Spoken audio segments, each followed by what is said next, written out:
सभी श्रोताओं को मेरा नमस्कार। हमसे जुड़ने के लिए आपका बहुत-बहुत शुक्रिया।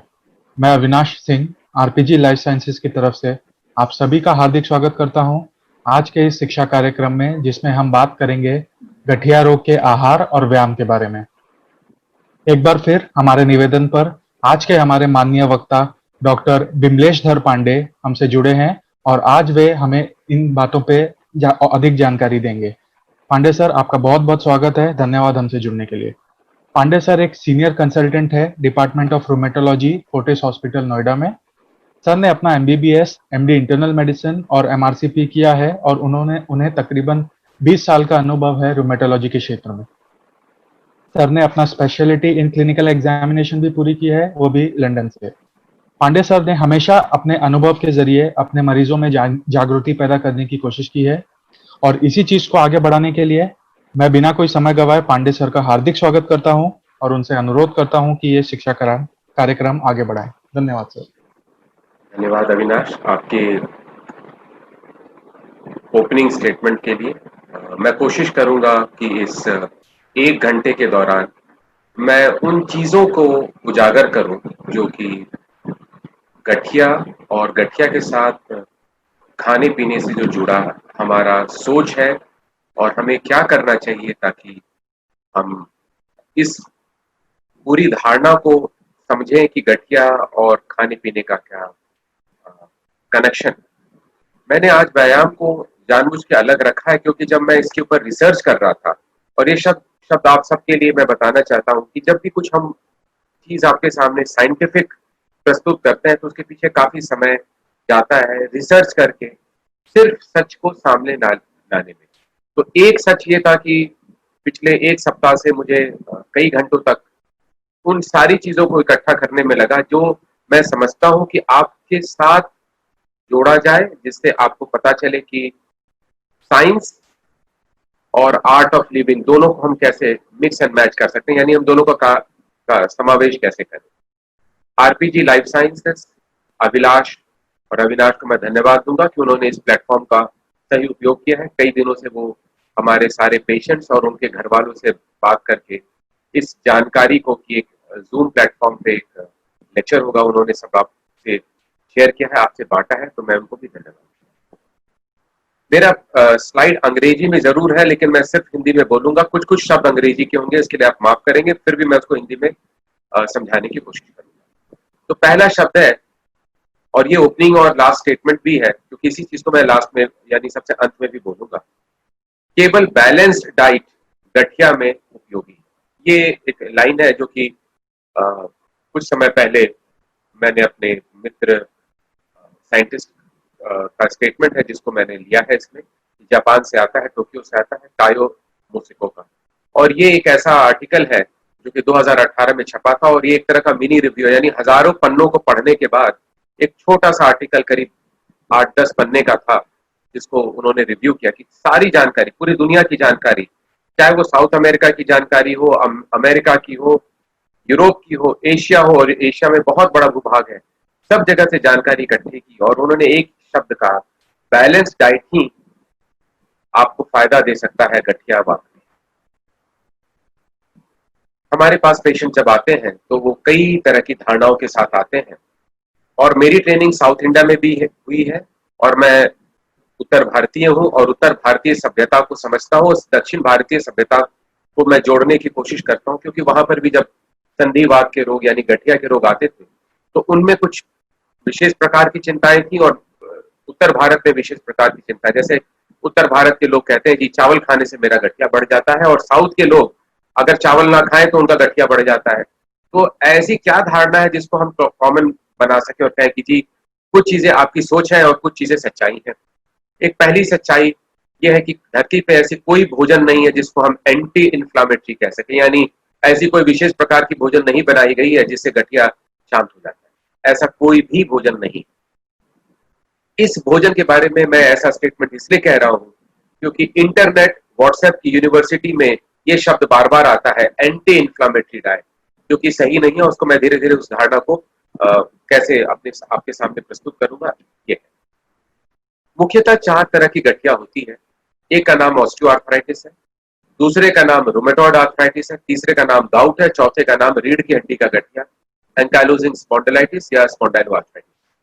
हालांकि गठियावाद में कम से कम 100 से ज्यादा रोग आते हैं। मैंने 4 रोग को प्रमुख बनाया है क्योंकि इन चारों से समझाना इस खाने पीने की अ, पद्धतियों को समझाना आसान है।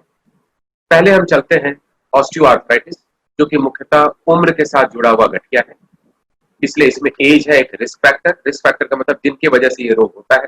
दूसरा है मोटापा, तीसरा है मैकेनिकल स्ट्रेस। आप ऐसे समझें कि एक पहलवान को जिंदगी भर जब वो पहलवानी करता है, जब वो 60 साल तक पहुंचता है तो उसके घुटने बड़े बुरे तरह से उसको दर्द देते हैं, क्योंकि वो जिंदगी भर पहलवानी करते वक्त अपने घुटने पे काफी लोड यानी काफी वजन सहता है और वो घुटना समय के पहले खराब हो जाता है। इसी को मैकेनिकल स्ट्रेस कहते हैं। उम्र में के अलावा सेक्स यानी जेंडर जो इसको हम कहते हैं, महिलाओं के 5वें दशक यानी 50 की उम्र के बाद महिलाओं में काफी ज्यादा देखा जाता है। कुछ लोगों में जीन्स होते हैं जो कि इस रोग को प्रारंभ कर सकते हैं कच्ची उम्र में, यानी 35-40 साल की उम्र में ही आपको घुटने का ये गठिया दिखने लगेगा। और मेटाबॉलिक डिजीज जैसे डायबिटीज, कोलेस्ट्रॉल की अधिकता। तो अगर हम पहले ही रोग में बात करें तो हम एज को चेंज नहीं कर सकते हैं, ना ही मैं सेक्स को चेंज कर सकता हूँ, ना ही मैं जेनेटिक प्रीडिस्पोजिशन यानी जेनेटिक कारणों को चेंज कर सकता हूँ। लेकिन मैं 3 चीजों को चेंज करने की कोशिश कर सकता हूँ, वो है ओबेसिटी, मैकेनिकल स्ट्रेस और मेटाबॉलिक डिजीज। मेटाबॉलिक डिजीज में अगर डायबिटीज को पहला रोग माने तो डायबिटीज तो एक तरह का सबसे बड़ा रोग है जिसको मैं मानता हूं कि अपने हमारे खाने पीने से जुड़ा हुआ है या हमारी इनएक्टिविटी से जुड़ा है, यानी हम बैठे रहते हैं और खाते पीते रहते हैं। तो ये तो हमारे और आपके साधारण समझ में ही आ जाता है कि कैसे ऑस्टियोआर्थराइटिस में आपका खाना पीना आपको बचाव देगा। दूसरा ओबेसिटी, अगर हम मोटे नहीं रहेंगे तो हमको ऑस्टियोआर्थराइटिस नहीं होगा, तो ये भी खाने पीने से जुड़ा हुआ है। और तीसरा मैकेनिकल स्ट्रेस, कि अगर हम आलती पालती मारेंगे तो हमारा गठिया तो कभी ठीक नहीं होगा, क्योंकि मैकेनिकल स्ट्रेस है। जब हम पालती मारते हैं तो घुटने के ऊपर आता है। वज्रासन करते हैं, सुखासन की मुद्रा में बैठते हैं, पद्मासन की मुद्रा में बैठते हैं तो भी हमारे घुटने खराब होते हैं। ये रिस्क फैक्टर है, इसको हम कम कर सकते हैं। तो जब हम एक्सरसाइज के बारे में बात करेंगे तो हम ये जरूर कहेंगे कि ऑस्टियोआर्थराइटिस के लिए आप स्वेटिंग नहीं कर सकते हैं, आप आलती पालती नहीं मार सकते। तो ये रिस्क फैक्टर्स। अब आ जाइए हम रूमेटॉइड आर्थराइटिस पे जाए। रिस्क फैक्टर है टोबैको और स्मोकिंग, यानी तंबाकू और स्मोकिंग यानी बीड़ी सिगरेट। ये सारी चीजें आपकी गठिया को बढ़ाती हैं। आपकी डाइट में अगर चीनी ज्यादा हो वो भी इस गठिया को बढ़ाता है। हार्मोन्स को हम चेंज नहीं कर सकते, हम इन्फेक्शन से बच नहीं सकते। अगर चिकनगुनिया हो गया तो हो गया, आप कुछ नहीं कर सकते। ये एनवायरमेंटल फैक्टर है, यानी प्रकृति द्वारा जो दिया गया एक संदेश है हमारे शरीर में जिससे बदलाव होता है और रूमेटॉइड आर्थराइटिस होती है। और एक जेनेटिक कारण है जो कि बहुत बड़ा कारण है। हालांकि पेशेंट ये मान के चलते हैं कि मेरे माता और पिता को अगर गठिया नहीं था तो मुझे नहीं हो सकता, ऐसी बात नहीं है। आपके पास वही जीन है जो आपके माता पिता के द्वारा आई है, और अगर उसमें कोई इन्फेक्शन हो जाए, जैसे चिकनगुनिया हो जाए, किसी के पास अगर जेनेटिक फैक्टर है तो गठिया होने की संभावना होती है। हार्मोन के चेंज, अगर आप 35 से 40 की उम्र में जाते हैं और महिला है, हार्मोन का चेंज होता है तो गठिया हो सकता है। और अगर आप स्मोकिंग करते हैं, मोटे हैं, तो जल्दी गठिया होने की संभावनाएं आती है। अगर आपकी सिस्टर को गठिया हो और आपको गठिया होने के चांसेस हैं 5%। अगर आप दोनों मोनोजाइगोटिक ट्विंस हैं, यानी आप जुड़वे हैं और एक ही ओवम से आए हैं, तो आपको तो 15% का चांस है कि आपको भी गठिया हो। आ जाए तीसरे रोग पे जिसको हम गाउट कहते हैं। गाउट में तो भाई भोजन का बहुत बड़ा योगदान है। प्यूरिन रिच फूड्स, इसके ऊपर हम आएंगे। प्यूरिन रिच फूड्स क्या है? ऐसे खाना जिसमें एक तरह का प्रोटीन होता है, प्यूरिन, वो रहे तो आपको गाउट होता है। अल्कोहल पीने वालों को होता है। बहुत ज्यादा चीनी या बहुत ज्यादा फल सब्जी लेने वालों को ये गाउट होता है। प्लस जेनेटिक कारण है।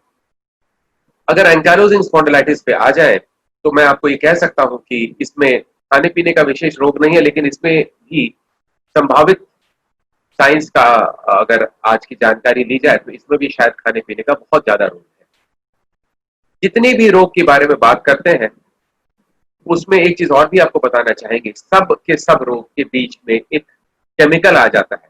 जब भी रोग होता है हमारे शरीर के अंदर, जहां भी हो, वो केमिकल ही हमारे शरीर के इधर से उधर जाता है। और बहुत सारे उसमें और इस ऑर्केस्ट्रा में केमिकल्स होते हैं जिनका नाम मेन इन्फ्लामेटरी मार्कर्स है। और ये क्या करते हैं? ये जोड़ों में जाके जोड़ों को डैमेज करते हैं, खाते हैं, बर्बाद करते हैं, और इसलिए धीरे धीरे ये रोग स्थापित हो जाता है। आपकी दिक्कतें बढ़ते रहती हैं और आप और परेशान होते हैं, क्योंकि एक बार आपकी जोड़ खराब हो जाए और मैं कहूँ आपको एक्सरसाइज करना, आप कर ही नहीं सकते, क्योंकि आपके घुटनों में दर्द हो रहा है, आप एक्सरसाइज के लायक नहीं रहते। इसलिए जो कुछ करना है आपको गठिया के शुरुआती दिनों में करना चाहिए, ताकि आप अपने रोग को कंट्रोल। महत्वपूर्ण चीज ये है कि अगर आप अपने खाने पीने में, जो गठिया के बारे में मैं बताऊंगा, उसको आप अच्छे ढंग से कंट्रोल करते हैं, तो एक और फायदा होगा। ना केवल गठिया कंट्रोल होता है, आपकी हार्ट अटैक, जिसको कार्डियोवैस्कुलर डिजीज कहते हैं, या हृदय संबंधी रोग भी कम हो जाता है। और आपकी ये रोग जानलेवा होती है, जिसको हृदय संबंधी रोग कहते हैं। तो मैं मान के चलता हूं कि खाने पीने के अच्छे कंट्रोल से, वर्ड में कंट्रोल कह रहा हूं, मैं विशेष प्रकार नहीं कह रहा हूं, आपके बहुत ज्यादा फायदे हैं। उस पर हमें ध्यान देना। डाइट में जब हम बात करते हैं तो एक चीज हम ध्यान दिलाएंगे कि हमारे कुछ फैटी एसिड्स हैं, जो कि स्पेशल फैटी एसिड्स हैं, जो हमें बचाव करते हैं। यानी तेल के कुछ प्रकार, और तेल में कुछ ऐसा विशेष होता है जो आपको बचाव भी देता है। हम जब कहेंगे तेल कम कीजिए, तो इसका यह मतलब नहीं कि तेल जीरो कर दीजिए। कुछ विशेष प्रकार की तेल की खूबियां होती हैं, जिसको ओमेगा 3 फैटी एसिड्स कहते हैं। वो गठिया में आपको फायदा देती है, थोड़ा देती है, ये नहीं कि पूर्ण रूप आप देती है, लेकिन देती है। एक व्यक्ति को क्या चाहिए? अगर आप इस स्लाइड को देखें तो एक मनुष्य है जो काफी हेल्दी नजर आ रहे हैं, मोटे नहीं है, खुद का खाना बना रहे हैं, यानी बाहर का खाना नहीं खा रहे हैं, और थोड़ी सी मात्रा पड़ी हुई सब्जी में डाल रहे हैं, ताकि उसको थोड़ा सा टेस्ट दे सके। तेल में सब्जी नहीं है, सब्जी के ऊपर थोड़ा सा तेल डाल रहे हैं ताकि खाना पक सके। हरी सब्जियां हैं, घर का बना हुआ भोजन, स्वस्थ और ताजा, यही है बैलेंस्ड एडिक्वेट डाइट। जब भी हम रिसर्च की बात करते हैं तो हम ये कहना चाहते हैं जी, आपकी जानकारी कहां से आ रही है? आपकी जानकारी ऐसी जगह से आए जहां से हम कन्विंस हो सके कि आपकी जानकारी सही है। तो एक हमारी मेडिकल साइंस की पत्रिका है जिसका नाम है लैंसेट, और लैंसेट 200 साल पुरानी पत्रिका है, और हमारे लिए एक बाइबल के रूप की पत्रिका है। इसमें छपी हुई बहुत सारी चीजें बहुत ज्यादा रिसर्च के बाद आती है। यानी इसमें मैं अपनी जिंदगी में एक आर्टिकल नहीं इस पे छाप पाया हूँ, क्योंकि मेरे आर्टिकल को कहते हैं जी इसकी क्वालिटी अच्छी नहीं है, इसमें आपका जो मेथड है वो गलत है। तो एक आर्टिकल 1991 में आया था, और उसमें गठिया के बारे में और फास्टिंग फास्टिंग के बारे में एक कनेक्शन जोड़ा गया, और ये भी कहा गया कि अगर आप फास्टिंग के अलावा एक विशेष प्रकार का डाइट लेते हैं, जिसको वेजिटेरियन डाइट कहते हैं, तो आपको फायदा होगा। ये कितनी बड़ी बात है कि हमारे देश में मुख्यतः हमारी सारी आबादी वेजिटेरियन, और वेजिटेरियन डाइट के बारे में बात की गई। इसके एक कंक्लूजन थी इस आर्टिकल की। कंक्लूजन ये था कि देखिए भाई, अगर आप फास्टिंग ही करते रह जाएंगे और वेजिटेरियन डाइट रहेंगे, तो अपने कमजोर हो जाएंगे कि आपका गठिया आपको परेशान ना करे, आप बीमार जरूर हो सकते हैं।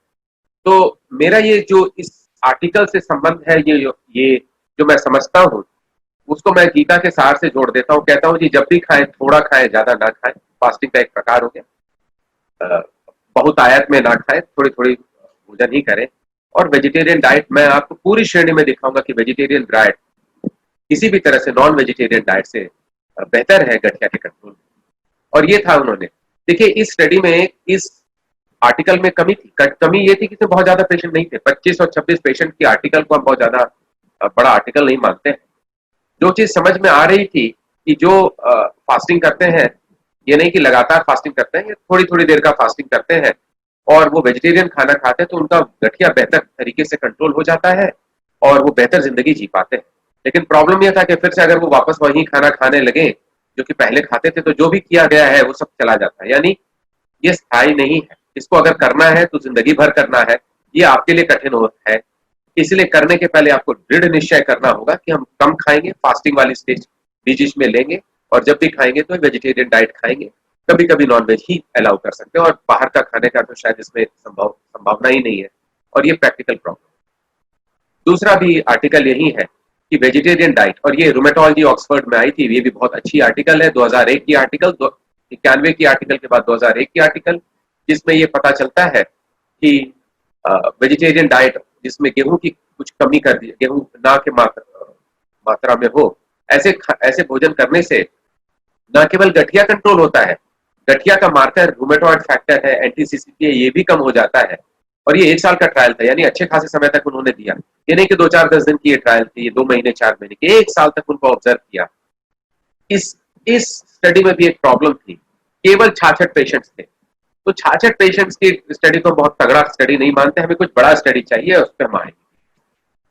तो इस स्टडी जिसके बारे में बात कर रहे थे, ऑक्सफोर्ड रूमेटोलॉजी वाली स्टडी जो 2001 में आई थी, डायट्री मॉडिफिकेशन, वर्ड है डायट्री मॉडिफिकेशन। ये नहीं कहा था कि ये नहीं खाना या वो नहीं खाना, डायट्री मॉडिफिकेशन ऐसा करें जिससे कुछ क्लिनिकल बेनिफिट आए। और ये लास्ट में मैं इसको इकट्ठा करके आपको बताने की कोशिश करूंगा कि वो क्या डायट्री मॉडिफिकेशन होगी। जोहानसन नाम के व्यक्ति स्वीडन से आते हैं, बहुत अच्छे रिसर्चर हैं, रूमेटोलॉजिस्ट हैं। इनके आर्टिकल मुझे पढ़ने में बहुत शौक आता है और उन्होंने मेडिटेरेनियन डाइट के ऊपर काफी काम किया। मेडिटेरेनियन डाइट के ऊपर भी मैं बात करूंगा कि ये होता क्या है। मेडिटेरेनियन डाइट के बारे में उन्होंने बात किया और ज्यादा आर्टिकल नंबर तो नहीं थे। उन्होंने ये दिखाया कि अगर आप मेडिटेरेनियन डाइट खाते हैं तो गठिया के पेशेंट्स को फायदा होता है। इसीलिए मैं इस पे वापस आऊंगा कि मेडिटेरेनियन डाइट हमारी देश के लिए कितना उपयोगी रहेगा, इस पे भी आएंगे। तो एक्सपेरिमेंटल स्टडी है, उन्होंने पहले लोगों को पहचाना कि इनको गठिया है और उसके साथ एक कंट्रोल ग्रुप रखा जिसमें उन्होंने मेडिटेरियन डाइट नहीं दिया, और जिस पेशेंट्स को दिया उनको गठिया था, उनको मेडिटेरियन डाइट देने से इनकी सूजन में कुछ कमी आई। वर्ड है कुछ कमी आई, पूर्ण रूप की कमी नहीं आई। इसका मतलब है कि खाने का एक परसेंटेज फायदा होगा, पूर्ण रूप का फायदा नहीं होगा। परसेंटेज का मतलब है आपको कुछ फायदा जरूर। जोहानसन ने फिर दोबारा एक आर्टिकल लिखा, 2018 में आया, और इस बार उन्होंने एक कमी नहीं की, उन्होंने एक्सपेरिमेंट को का दायरा बहुत बढ़ाया और इसमें करीब 1700 पेशेंट लिया। 1700 पेशेंट गठिया के, और उसको कंट्रोल किया करीब 3500 पेशेंट ऐसे जो कि एज, उम्र, सेक्स यानी जेंडर और उसी भूभाग से आते थे स्वीडन के। और उन्होंने देखा कि मेडिटेरेनियन डाइट खाने से लोगों का गठिया कम होता है। ये बहुत बड़ी बात थी। केवल इसी बात को कह के रुक नहीं सकते। एक अच्छी आर्टिकल आर्थराइटिस एंड रूमेटोलॉजी से आती है, जो कि हमारी प्रमुख बुक है जिसको हम पढ़ते हैं, कि भाई केवल मेडिटेरेनियन डाइट, बस केवल भोजन पे कुछ और नहीं करना चाहिए हमें अपने गठिया को कंट्रोल करने के लिए। उन्होंने देखा वेट लॉस बहुत बड़ी चीज, और उन्होंने ये भी देखा कि जो ओवरवेट है उनकी गठिया कंट्रोल नहीं होती है। यानी वेट लॉस करने से अच्छी खासी गठिया कंट्रोल हो जाती है, एक्सरसाइज करने से गठिया कंट्रोल होती है। तो यानी एक्सरसाइज, वेट लॉस, और वेट लॉस में भोजन का बहुत बड़ा योगदान रहेगा। इन दोनों का समावेश ही आपको गठिया पे कंट्रोल दिलाता है। और ये दोनों चीज आपके हाथ में, वो मेरे हाथ में नहीं है। मैं किसी भी पर्ची पे एक्सरसाइज नहीं लिख सकता हूं, मैं पर्ची पे एक्सरसाइज लिख के कुछ भी आपको ध्यान नहीं दिला सकता हूं कि ये आपको समझना है और आपको करना है। एक मास्टर के रूप में कह सकता हूं जी आप पढ़िए, लेकिन पढ़ने का काम आपका है। इसीलिए एक्सरसाइज और डाइटरी चेंज आपका विषय होना चाहिए, और वजन कम करने से बहुत फायदा है। स्वीडन से एक और आर्टिकल, उन्होंने देखा कि भाई वो लोग मछली खूब खाते हैं, तो उन्होंने देखा कि सभी मछली एक जैसी होती है या कुछ मछली स्पेशल होती है। तो एक श्रिम्प नाम की झींगा मछली होती है, उसको क्रिल कहते हैं, उसके तेल में फायदा, सभी तेल में, सभी मछली के तेल में फायदा नहीं है। तो ये बड़ा मजेदार आर्टिकल था कि जब इन्होंने ये तेल दिया, किसको दिया? ऐसे जानवरों को दिया जिसको उन्होंने rheumatoid, experimental rheumatoid arthritis produce किया, यानी वो जानवर को कोई गठिया नहीं था। उन्होंने कुछ ऐसे जेनेटिक मॉडिफिकेशन किए, कुछ ऐसे शरीर में तत्व को डाला जिससे गठिया अपने आप हो जाए, और ऐसे जानवरों को उन्होंने क्रिल ऑयल दिया। उसको देने से उन्होंने देखा कि उनकी गठिया शांत हो जाती है। यानी कुछ कुछ तेल स्पेशल है जिससे आपको फायदा आता है। अब आ जाए ये मेडिटेरेनियन डाइट, मैंने 3-4 बार बोला, ये है क्या? मेडिटेरेनियन डाइट मुख्यतः एक शाकाहारी भोजन है, लेकिन इस शाकाहारी भोजन में बहुतायत में सब्जी, फल और पूरे के पूरे होल ग्रेन यानी पूरा अनाज है, छिलका हटाया हुआ अनाज नहीं है। लेग्यूम्स, लेग्यूम्स का मतलब मटर, लेग्यूम्स का मतलब बीन्स, चाहे वो सोयाबीन हो, चाहे वो आपका रेड बीन राजमा हो। यानी राजमा खाने से फायदा हो रहा था उनकी स्टडी में, और हम ये मानते हैं कि हमें नहीं खाना चाहिए। हमारे देश की बड़ी अजीबोगरीब भ्रांति है, जब ये डाइट लेग्यूम्स विदेशों में दिया जाता है तो उनका गठिया कम हो जाता है, और हमारे देश में देते हैं, कहती जी राजमा खाते हैं जी, छोले खाते हैं तो हमारा गठिया बढ़ जाता है। तो ये विरोधाभास है। ये बात आपको समझना पड़ेगा कि बहुत सारी चीजें हमें सिखाई गई हैं या समझाई गई हैं जो शायद सच्चाई से दूर है। लेग्यूम्स खाने से, ये दाल की एक विशेष प्रकार है, इसको खाने से आपका गठिया नहीं बढ़ता। और वेजिटेरियन डाइट में फिश भी है, व्हाइट मीट है, वो रेड मीट नहीं खाते और उसमें शुगर एकदम कम है। और इनकी तेल में एक बड़ी खूबी है, वो मोनो अनसैचुरेटेड है। तेल की कई प्रकार होते हैं, तेल के अंदर में कंस्टिट्यूएंट में मोनोसैचुरेटेड अगर तत्व ज्यादा हो तो आपको ये मेडिटेरेनियन तेल कहलाता है। और ये भूभाग मेडिटेरेनियन, इटली, स्पेन का भाग है, पोर्टुगल का भाग है, ऐसे देश में यही भोजन होता है। ऐसा नहीं कि उस देश में गठिया नहीं होता है, लेकिन ये भोजन करने से संभावित रूप से आपकी गठिया कंट्रोल हो जाती है या कंट्रोल होने में सहायता मिलती है। और ये आर्टिकल, जब उन्होंने मेडिटेरेनियन डाइट का आर्टिकल एशिया के भूभाग में, यहाँ पे कोरिया में किया, तो उनको कोई विशेष फायदा नहीं आया, नेगेटिव स्टडी था। और नेगेटिव स्टडी का मतलब है कि फायदा नहीं आया। तो ये है, बताता है कि सब भोजन सब जगह कामयाब नहीं होगा। ये है negative study. Mediterranean diet Korean population में फायदा नहीं दी। ये मेडिटेरियन डाइट प्यूर्टो रिको नाम का एक देश है जो कि साउथ अमेरिका का भाग है, वहां पर भी फायदा नहीं दिया। इसका मतलब है कि हमारी जेनेटिक फैक्टर भी हमें गवर्न करती है। यानी हिंदुस्तानी को हिंदुस्तानी भोजन पे ज्यादा ध्यान देना चाहिए, मेडिटेरेनियन डाइट पे ज्यादा ध्यान नहीं देना चाहिए। और हमें अपने प्रकार का भोजन खुद से ढूंढना पड़ेगा। और ये भी समझना पड़ेगा कि दक्षिण भारत के लोग, उत्तर भारत के लोग में भी जेनेटिक डिफरेंसेस हो सकते हैं। तो एक ही तरह का भोजन सब लोगों पे हो और सब पे फायदा हो, अभी तक ऐसा ज्ञात नहीं है।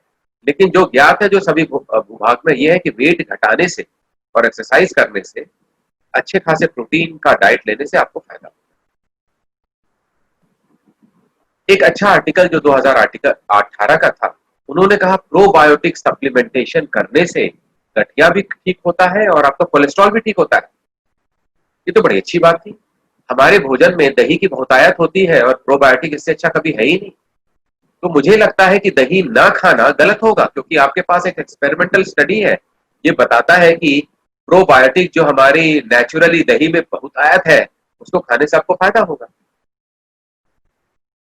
एक और आर्टिकल जो कि नेगेटिव आर्टिकल था, ये भी 2020 का आर्टिकल है, बस पिछले महीने का आर्टिकल है। अब तो अब अगस्त आ गया, यानी 1.5 महीने पुराना आर्टिकल। और ये कहता है कि दुनिया में ऐसी कोई भी डाइट नहीं है जिसको एंटी इंफ्लेमेटरी डाइट कहते हैं और जिसको खाने से कोई विशेष फायदा होता है। लेकिन इस स्टडी में एक बड़ी अजीबोगरीब चीज देखी गई। उन्होंने देखा कि कुछ कुछ पेशेंट में एंटी ये इंफ्लेमेटरी डाइट से उनका डिजीज कुछ परसेंटेज के लोगों को ज्यादा फायदा देता है। तो लेकिन वो कंक्लूसिव नहीं था, क्योंकि नंबर बहुत कम।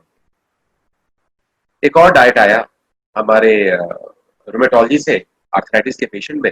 ये देखा गया कि अगर किसी को एलिमेंटल डाइट दिया जाए, एलिमेंटल डाइट का मतलब उनको केवल प्रोटीन का सबसे बेसिक फॉर्म अमीनो एसिड है, शुगर का बेसिक फॉर्म एकदम बेसिक ग्लूकोज है, वही अगर दिया जाए तो क्या है। तो उन्होंने देखा कि अगर ऐसा भोजन दिया जाए तो बहुत फायदा होता है। लेकिन कब तक? जिस दिन आप नॉर्मल भोजन करेंगे, वापस रोग वापस वैसे ही आने लगता है। इसका मतलब ये सस्टेनेबल नहीं है। हमें अपने भोजन ऐसी करनी चाहिए जो हमारे देश का हो, हमारे आदतों का हो और एक्सपेरिमेंटल ना हो। तो ये था वो स्टडी का। हम क्यों अपनी भोजन को गठिया से जोड़ने की आज कोशिश कर रहे हैं? देखिए, ये साइंस बड़ा जरूरी साइंस है जो आप सबको समझना पड़ेगा। आंतों में बैक्टीरिया का बहुत बड़ा पॉपुलेशन है। जैसे जंगल में केवल शेर रहे तो भूखे मर जाएंगे, उसमें हिरण की भी जरूरत है और हिरण को घास की भी जरूरत है। तो ऐसे में एक फूड मतलब वो कहते हैं फूड चेन कंप्लीट होता है। और बड़े पेड़ भी होनी चाहिए। अब बड़ी पेड़ रहेगी तो हाथी और जिराफ उसमें पल पाएंगे, बड़ी पेड़ के नीचे छाया मिलेगा, पक्षियां भी पल पाएंगे। तो यानी हमारी आंत करीब 8 मीटर की है और 8 मीटर की आंत में कई जगह विशेष प्रकार की बैक्टीरिया होती है। और ये बैक्टीरिया ऐसी वैसी बैक्टीरिया नहीं है, वो हमारी इम्यून सिस्टम जो हमारी आंतों में है उससे बातें करती है और कहती है जी सब कुछ अच्छा है। तो ऐसे समझें कि हमारी आंतों में जो हमारा प्रहरी है, प्रहरी क्या है? हमारी इम्यून सेल्स है। और हमारे जो आंतों का बैक्टीरिया है उनके पीछे बहुत अच्छा वो है, कॉम्बिनेशन है, बहुत अच्छा सांठगांठ है। बैक्टीरिया हमेशा खराब नहीं होता है, बैक्टीरिया हमेशा अच्छा भी नहीं होता। बैक्टीरिया का सही मात्रा हमारे लिए अच्छा है। हमारी स्किन, हमारी चमड़ी के ऊपर खूब सारे बैक्टीरिया है, और ये बैक्टीरिया मार दिया जाए तो गंदे बैक्टीरिया से पनप जाएंगे, और हम आपको यकीन दिलाना चाहेंगे तो हमारे शरीर में कई तरह के घाव हो सकता है या फंगस हो सकता है। बैक्टीरिया का होना हमारे लिए नितांत आवश्यक है। और अगर ये बैक्टीरिया का पॉपुलेशन चेंज हो जाता है तो हमारी आंतों की इम्यून सिस्टम गड़बड़ होती है, और अगर इम्यून सिस्टम गड़बड़ होती है तो हमको हर तरह से गठिया या किसी भी प्रकार, नाना प्रकार की डिजीज हो सकती है। क्या हो सकती है? रूमेटॉइड आर्थराइटिस हो सकता है, मांसपेशियों की कमी हो सकती है, आपकी हड्डियां कमजोर हो सकती हैं, आपकी डायबिटीज होने के चांसेस है। यानी आंतों की सुरक्षा अगर आप कर लेते हैं अपने भोजन से तो शायद आप गठिया को पार पाएंगे। ये सबसे इंपॉर्टेंट ज्ञान है जब जो हम सबको अपनाना चाहिए कि हमारी आंतों को सुरक्षित रखा जाए। ये डंपिंग स्टेशन नहीं है, ये डस्टबिन नहीं है। इसमें शुद्ध और स्वच्छ प्रकार का भोजन ही दिया जाए, सही चीज दिया जाए जिससे आपको फायदा। और इसमें देखिए, इस स्लाइड को देखेंगे, नाना प्रकार की बैक्टीरिया पे स्टडी हुआ। उन्होंने कहा देखो भाई, केवल अच्छी बैक्टीरिया का ही पॉपुलेशन बहुत ज्यादा कर देंगे तो भी फायदा नहीं है, सबका एक कॉम्बिनेशन ही आपको फायदा देगा। तो आप देखेंगे कि स्लाइड में कहीं कहीं लिखा हुआ है इन्फ्लामेशन एटीन्यूएशन, यानी कमजोर हो जाना कुछ प्रकार की बैक्टीरिया से। कुछ प्रकार की बैक्टीरिया जैसे बिफिडोबैक्टीरियम इन्फेंटिस, इसको खाने से आंतें मजबूत हो जाती। अरे भाई, वो आंतें तब मजबूत होंगी जब उसकी मात्रा गंदे बैक्टीरिया के साथ लड़ भिड़ के सही जगह स्थापित हो जाए। देखिए, लैक्टोबैसिलस दही का एक स्पेशल बैक्टीरिया है, इससे इन्फ्लामेशन कम हो जाता है। तो बार बार हम हमेशा कहते हैं कि अब दही जरूर खाएं, तो पेशेंट कहते हैं नहीं जी, दही नहीं खाना चाहिए, हमें तो लगता है दही खाने से गठिया बढ़ जाता है। तो साइंस तो कहता है लैक्टोबैसिलस खाएं, बिफिडोबैक्टीरियम आंतों में अपने आप हो जाता है जैसे आप दही खाते हैं। तो भाई कुछ धारणाओं को तोड़ना पड़ेगा। और ये सारी कहानी है कैसे कैसे ये बैक्टीरिया, छोटे छोटे फैटी एसिड, जो हम तेल के बारे में बात कर रहे थे, कैसे आंतों की पॉपुलेशन बैक्टीरियल पॉपुलेशन के लिए इंपॉर्टेंट है। क्यों? वो छोटा सा फैटी एसिड की बॉडी में होने से अच्छी बैक्टीरिया का ग्रोथ अच्छा होगा, और अच्छी बैक्टीरिया का ग्रोथ अच्छा होगा तो आपकी इम्यून सिस्टम आंतों की अच्छी होगी और आपकी। तो यही सारी कहानी है कि कैसे कैसे आपकी भोजन, fructooligosaccharide, branch chain fatty acid, ल्यूसीडियम पॉलीसैकेराइड, सारी चीजें जरूरी हैं आपके आंतों की रक्षा के लिए। तो ये एकदम माइक्रोस्कोपिक चीजें हैं जो आपकी आंतों की रक्षा करती हैं। अब आ जाइए नेचुरल मेडिसिन पे। तो ये समझ लीजिए कि जैसे आप गठिया की दवा खाते हैं, अगर गठिया के पेशेंट हैं, आप लगे 1 किलो दही पीने की और गठिया की दवा ना खाए, आप ठीक नहीं हो सकते। ये है हमारा सोच कि हम केवल भोजन को चेंज कर देंगे तो हमारी आंतें शांत रहेंगी ना। स्टडी ने वापस बताया, देखिए जी, भोजन चेंज तो करना ही पड़ेगा, और जब तक गठिया की मेन दवा नहीं खाएंगे तब तक ये बैक्टीरिया जो गंदे वाले मरे मरेंगे नहीं। यानी एक बार उनकी पॉपुलेशन बढ़ जाए तो गठिया की दवा नितांत आवश्यक है, उसको लेंगे तभी अच्छी बैक्टीरिया का पॉपुलेशन वापस आएगा। यानी बिना गंदगी की सफाई किए हुए, गठिया को शांत किए हुए अच्छे बैक्टीरिया पनप नहीं पाएंगे। तो यानी कूड़े के ढेर पर आप बहुत अच्छा नीम का पेड़ नहीं पाएंगे। अब आ जाए कि गट का क्या है रिलेशन। बड़ा भयंकर रिलेशन है। ये एक्सपेरिमेंटल मॉडल है जो कि 2015 में आया था, ये स्टिल एक्सपेरिमेंटल है कि बहुत सारी डिजीज हमारी आंतों से स्टार्ट होती हैं, लेकिन कैसे होती है, कैसे उसको कंट्रोल किया जाए, ये एक्सपेरिमेंट है जिसपे हो रहा है और होता रहेगा। धीरे धीरे जानकारी आएगी, धीरे धीरे जानकारी का आदान प्रदान होगा, आप तक पहुंचाया जाएगा कि हमें और क्या करना है। लाइफस्टाइल चेंज किए बिना खाने पे कंट्रोल नहीं होगा, और ये जरूरी है कि prevention is better than cure, और ounce of prevention is worth a pound of medical cure. अब आइए कि हम क्या कहना चाहते हैं जिसको हम दोबारा बताएंगे। पहला है सिगरेट स्मोकिंग। अगर आप सिगरेट की स्मोकिंग कर रहे हैं तो गठिया वठिया कोई कंट्रोल नहीं होगा, आप चाहे कोई भी भोजन कर ले, क्योंकि स्मोकिंग करने की वजह से आपके लंग्स में बहुत बड़ी चेंजेस हो जाती है। आपकी ओरल कैविटी में गंदे बैक्टीरिया हो जाते हैं, लंग्स में गंदा बैक्टीरिया आता है। तो आप दही पीते रहे, आपकी गंदे बैक्टीरिया तो लंग्स और मुंह में है ही है, कुछ भी ना करें, आपका गठिया बढ़ा रहेगा। तो स्मोकिंग आपको छोड़ना चाहिए। और आपको ये बताना जरूरी है कि जब तक वेट घटाएंगे नहीं तब तक आपका गठिया कंट्रोल नहीं हो सकता है। ओमेगा 3 फैटी एसिड्स फिश में के ऑयल में भी होता है, हमारे बहुत सारे भोजन में भी होता है। अलसी बहुत बड़ा एग्जाम्पल है। और अगर आपको बहुत ज्यादा थम्सअप ही पीना है तो पीजिए आप थम्सअप, आपका गठिया कंट्रोल नहीं होता। शुगर शुगर आपके भोजन में नहीं होना चाहिए। शुगर लेने वाले लोगों का, चीनी लेने वाले लोगों का बहुत ही प्रॉब्लम है। वो कहते हैं जी चीनी के बिना तो हम चाय नहीं पी सकते। गलत है। आपको बिना चीनी वाली चाय की आदत डालनी पड़ेगी और सब कुछ कर लें। अगर आप एक्टिव नहीं है तो आप कहीं नहीं पहुंचे। यानी आपको इन भोजन, दवा, परहेज के अलावा चलते फिरते रहना चाहिए। गठिया को कंट्रोल करता है क्योंकि इसका भी एक इंपॉर्टेंस है इम्यून सिस्टम पे। मुंह की सफाई बहुत बहुत ज्यादा जरूरी है। मुंह में पायरिया है, गठिया कंट्रोल नहीं होगा, आप चाहे कुछ भी खाएं।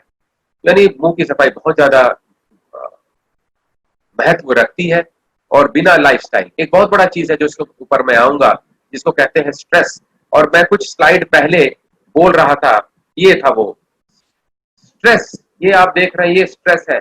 आप स्ट्रेस लें, चिंता करें, मेरा गठिया कैसे कंट्रोल होगा, मेरा गठिया कैसे कंट्रोल होगा, मेरे को क्यों हो गया गठिया, मैंने तो ऐसा कुछ नहीं किया था। ये वो स्ट्रेस है जो आपके गठिया को कंट्रोल नहीं करने देगा। इसलिए आपको स्ट्रेस हटाना ही पड़ेगा। आ जाए तो कुछ तो एक्सपेरिमेंटल बातें थी, कुछ बातें पेशेंट्स की भी सुननी पड़ती हैं हमें, और हम सुनते हैं। एक बहुत बड़ा स्टडी हुआ, हमारे बड़े मशहूर साइंटिस्ट हैं, रोमेटोलॉजिस्ट हैं, विन ब्लैट इनका नाम आता है इस जगह पे। विन ब्लैट ने एक बहुत अच्छा स्टडी किया और ये अमेरिका से आते हैं। तो उन्होंने देखा कि देखिए, हम 100 लोगों को लें गठिया के, उनसे पूछें कि आपके के किसी भोजन करने से आपका गठिया बढ़ जाता है, तो 100 में 25% लोगों ने कहा जी हमारे खाने पीने से गठिया का संबंध है। तब उन्होंने उस पर एनालिसिस करना स्टार्ट किया। जब एनालिसिस किया तो पता चला कि अगर आपकी नींद कमजोर है, आपकी नींद नहीं आ रही है, वही लाइफस्टाइल फैक्टर है। आपके रूम का टेम्परेचर या तो बहुत ज्यादा है या तो बहुत गर्म है, तो भी आपका कंट्रोल नहीं होता है। अगर आपके शरीर में किसी प्रकार के मिनरल या विटामिन की कमी है आपके भोजन के दौरान, तो भी गठिया बढ़ जाते हैं। यानी बहुत प्रकार के मिनरल आपको चाहिए ताकि आंतें शांत रहे। और एक चीज समझ में आया जो कि उन्होंने कहा था, जिसको हम आगे बढ़ाएंगे और समझाएंगे भी कि क्या उन्होंने कहा। उन्होंने कहा बेरीज। अमेरिका में ब्लूबेरी होता है, हमारे देश में जामुन भी एक तरह का बेरी है, ब्लैकबेरी तरह का बेरी है एक तरह। प्लीज बेरीज खाएं, ये आपकी गठिया के लिए अच्छा है। जो फिश खाते हैं, जो शाकाहारी नहीं है, वो रेड मीट के बदला फिश खाएं, ये बेहतर है। स्ट्रॉबेरी भी एक तरह की बेरी होती है। यानी जितने भी प्रकार की बेरीज हैं ये खाना चाहिए। स्पिनच यानी हमारा साग, साग भी हमारे देश में कई प्रकार का होता है। जिस क्षेत्र में जैसा भी साग मिले खाना जरूर चाहिए। टमाटर खाने से कुछ लोग का गठिया देखा गया, 5% लोगों ने कहा था कि टमाटर खाने से उनका गठिया बढ़ जाता है। तो हमें ध्यान देना होगा कि क्या सचमुच सभी लोगों पे टमाटर सिर्फ 5% पे था, ये याद रखें। 95 पे नहीं था। लेकिन करीब 8% के आसपास लोगों ने कहा था कि जब वो सोडा लेते हैं तो उनका गठिया बहुत खराब हो जाता है। करीब 8 से 9% लोगों ने कहा कि बैगन खाने से भी होता है। करीब 8-9% लोगों ने रेड मीट से भी कहा था। बियर पीने से तो 10% के आसपास लोग का गठिया खराब होता है। और जो आइसक्रीम खाते हैं, खूब आके हमसे लड़ते हैं, कहते हैं जी हमको आइसक्रीम तो खाने दो। ये देख लीजिए भाई, खीर आइसक्रीम खाते हैं तो गठिया बढ़ जाता है। और आपको कोक पीने की आदत है तो वो भी गठिया बढ़ाता है। तो ये तो अमेरिका का रिसर्च है, उन्होंने देख लिया कि वहां पे क्या हो रहा है। अब हमको देखना है कि हम क्या करें। तो इतना तो समझ में आ गया कि खाने पीने का कुछ रोल है, कितना रोल है ये भी देख ले। अब आते हैं उन रोल्स पे। मेडिटेरेनियन डाइट, एक्सटेंडेड फास्टिंग, आंतों का बैक्टीरिया का चेंज होना, ये सब कुछ चाहिए हमें अपने गठिया को कंट्रोल करने के लिए। तो सबसे अच्छी बात है कि क्या हम मेडिटेरेनियन डाइट आज से स्टार्ट कर दें या विशेष प्रकार का भोजन करें तो हमको गठिया होगा क्या? ये बहुत अच्छा सा आर्टिकल 2018 में पब्लिश हुआ और ये नेगेटिव ट्रायल था। वो कहता है कि अगर आप भोजन पूरी तरह से बदल भी दें, आपके परिवार में 4 लोग को गठिया है, तो पर भी ये मत सोचिएगा कि आपका गठिया नहीं होगा। गठिया फिर भी होता है। हाँ, उतनी इंटेंसिटी ना हो, उसी एज पे ना हो, लेकिन गठिया होता है। तो भोजन को बदल देने से गठिया नहीं होगा ये भी नहीं है। यानी जेनेटिक फैक्टर को आप निरस्त नहीं कर पाएंगे। जो आपके हाथ में वो आप कर सकते हैं, जो आपके हाथ में नहीं वो नहीं कर सकते। यानी आप भोजन सही ले, गड़बड़ भोजन ना ले, लेकिन ये मत सोचिए, मुगालते में ये ना रहे कि आपके भोजन को पूर्ण रूप से बदल देने से आपको गठिया नहीं होगा। ये शब्द गलत। तो डायट्री फाइबर का बड़ा रोल आ जाता है। तो डायट्री फैक्ट्स बहुत सारे हैं, ऑटो इम्यून डिजीज में बहुत इंपॉर्टेंट रखता है। एक चीज समझ में आता है कि अगर आप नमक ज्यादा लेते हैं तो आपको दिक्कत है। Salt promotes inflammation. आपकी हल्दी खाने से, आपकी मिर्च खाने से, स्पाइसी फूड खाने से, स्पाइस जो हमारे देश में खूब इस्तेमाल होता है, चॉकलेट खाने से, इन चीजों को खाने से आपकी गठिया शांत हो जाती है। ब्लैक कॉफी पीने से भी गठिया शांत हो जाती है, कुछ स्पेशल फैटी एसिड से भी शांत हो जाती है। लेकिन नमक का बहुतायत में इस्तेमाल, यानी आप अगर खाते हैं पापड़ और अचार तो आपका गठिया बढ़ता है। तो जब मैं कहूं कि नहीं नहीं आप सब कुछ खा सकते हो, तो इतना मान के चले कि आपको नमक कम खाना है। तो ये साइंस है और साइंस को हमें मानना पड़ेगा। यहूदा शोनफेल्ड बहुत बड़े रोमेटोलॉजिस्ट है, बहुत ज्ञानी इंसान है, ये आते हैं इजराइल से और इनका आर्टिकल जबरदस्त होता है। 2017 का ये आर्टिकल हमें बाध्य करता है कि हम अपनी हल्दी पे जरा फिर से ध्यान दें। हल्दी दूध तो जो सबसे इंपॉर्टेंट चीज है, सब जगह की आर्टिकल को एक जगह इकट्ठा कर दिया जाए, सब जगह के शोर को इकट्ठा किया जाए, तो एक चीज समझ में आता है कि हमारे पास सब कुछ है, सब आइडियाज हैं, लेकिन पूर्ण आइडिया नहीं है भोजन का कि हमारे पॉपुलेशन को ऐसा क्या भोजन करना चाहिए जिससे गठिया पूर्ण रूप से ठीक हो जाए। लेकिन मोटा मोटी आइडिया ये जरूर है कि वेजिटेरियन डाइट, मेडिटेरेनियन डाइट, साधारण भोजन, कॉम्प्लेक्स भोजन नहीं, फाइबर वाला खाना, ये सब कुछ गठिया को में फायदा देता है। लेकिन वेट लॉस सबसे ज्यादा इंपॉर्टेंट है। डाइटरी मैनिपुलेशन हमें करना चाहिए, इसको इग्नोर नहीं कर सकते हैं। इन सबको करने से हम ठीक होते हैं। इसलिए मैंने पहला आर्टिकल केयो मुसाको का लिया था और इसी से स्टार्ट किया था।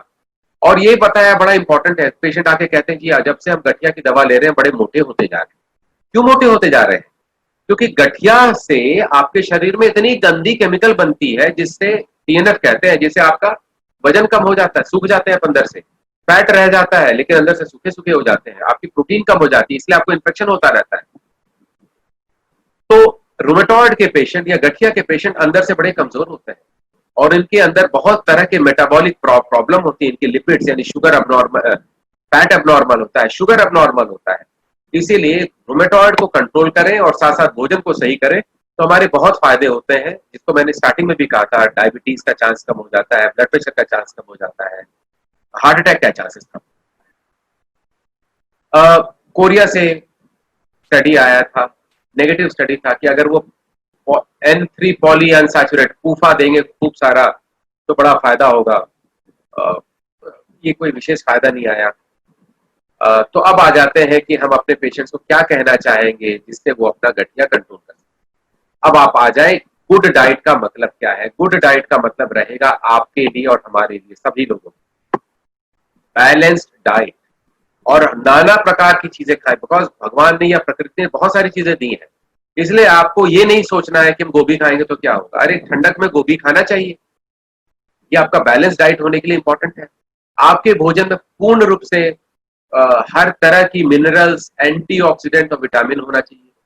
आपके खाने में कैल्शियम होना चाहिए क्योंकि वो हड्डियां कमजोर होने से रोकता है। क्योंकि कई बार गठिया के पेशेंट्स को स्टीरॉयड देते हैं, तो गुड डाइट होना चाहिए। ये नहीं कि बहुत ज्यादा खा रहे हैं, जो भी खाएं बैलेंस्ड खाएं, सही समय पे खाएं।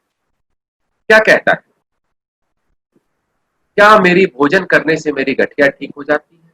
इट मे हेल्प यू और नॉट। सवाल ये है तो मैं उसका जवाब दे रहा हूं। योर वेट, अगर आपका वेट कम होता है तो गठिया कम होती है। अगर आपके खाने में सही प्रकार की विटामिन हो तो आपकी बहुत सारी कॉम्प्लिकेशन आर्थराइटिस की कम होती है। तो कई बार आप देखते हैं विटामिन देने का कारण, विटामिन देने का कारण यही है कि हम अगर अंदरूनी रूप से विटामिन की कमी रखते हैं तो अच्छे बैक्टीरिया का पॉपुलेशन सही नहीं होगा, हम कमजोर रहेंगे और हमारे को गठिया कंट्रोल करने में दिक्कत आती है। हमें सही रहने के लिए क्या करना चाहिए? हमें सही रहने के लिए फैट कम कर लेना चाहिए, शुगर एकदम कम कर देना चाहिए और हमें ठीक ठाक मात्रा में फल सब्जियां लेनी चाहिए और हमेशा एक्सरसाइज करना चाहिए। आयरन किसी भी फॉर्म में लें, इससे आपको फायदा होगा। विटामिन डी सही फॉर्म में लें, कैल्शियम लें, इससे आपको फायदा होगा। साथ साथ विटामिन सी लें। नींबू नहीं लेंगे तो आपकी इम्यून सिस्टम ठीक नहीं होगी। कई लोग आंवला और नींबू से परहेज रखते हैं गठिया के, अगर वो पेशेंट है, पता नहीं किसने उनको ये आइडिया दिया है। ये आपकी इम्यून सिस्टम के लिए बहुत ज्यादा जरूरी है। आपको हर हालत में संतरे मौसमी का जूस बीच में पी लेना चाहिए। और मैं जूस पे ध्यान नहीं देना चाहूंगा, मैं कहूंगा पूरा फल लेना चाहिए। ओमेगा 3 फैटी एसिड्स आपके भोजन की इंपॉर्टेंट सप्लीमेंट है, प्लीज लें। ये आपके अलसी के तेल में होता है, तिल के तेल में होता है। आप अलसी ऐसे भी ले सकते हैं, वो आपके लिए फायदेमंद है। ग्लूकोसामिन ऑस्टियोआर्थराइटिस के के लिए अच्छी चीज है। अल्कोहल का ना के बराबर इस्तेमाल करें, खूब सारा पानी पिए और अपना वेट लूज करें। ये है बैलेंस डाइट का पहला। क्या मैं अपने भोजन को चेंज कर दूंगा तो मेरा सब कुछ सही हो जाएगा? जी नहीं, ये आंसर नेगेटिव है। आपको भोजन में मेडिटेरेनियन टाइप का भोजन करने से, जिसमें जो मांसाहारी है तो फिश खाएं, पल्सेस यानी दाल लें, नट्स लें यानी जो हमारे सूखे मेवे हैं, ओलिव ऑयल का इस्तेमाल, हमारे लिए सनफ्लावर ऑयल ओलिव ऑयल के बराबर है। Plenty of fruits and vegetable, खूब सारे फल और सब्जी खाएं। इसमें ओमेगा 3 फैटी एसिड वाले फिश भी खाएं, यानी मछली भी खाएं जो मछली खाते हैं। इन सब को करने से आपको फायदा आएगा। ये है बैलेंस डाइट का अप्रोच। कट डाउन फैट, सब फैट को नहीं बंद करेंगे, सैचुरेटेड फैट को बंद करेंगे। और कहां से सैचुरेटेड फैट आता है? आपके लेज वाले से आता है, आपकी चिप्स से आता है, आपकी दूध से आता है सैचुरेटेड फैटी एसिड, जिसमें खूब क्रीम हो। तो मलाई वाली दूध ना लें, गाय का दूध लें, वो भी एक उबाल का मलाई हटा के। आप डबल टोन दूध लें। आपकी केक से आता है, बिस्किट से आता है, पेस्ट्री से आता है, सब में ऑयल वो है जो गंदा ऑयल है।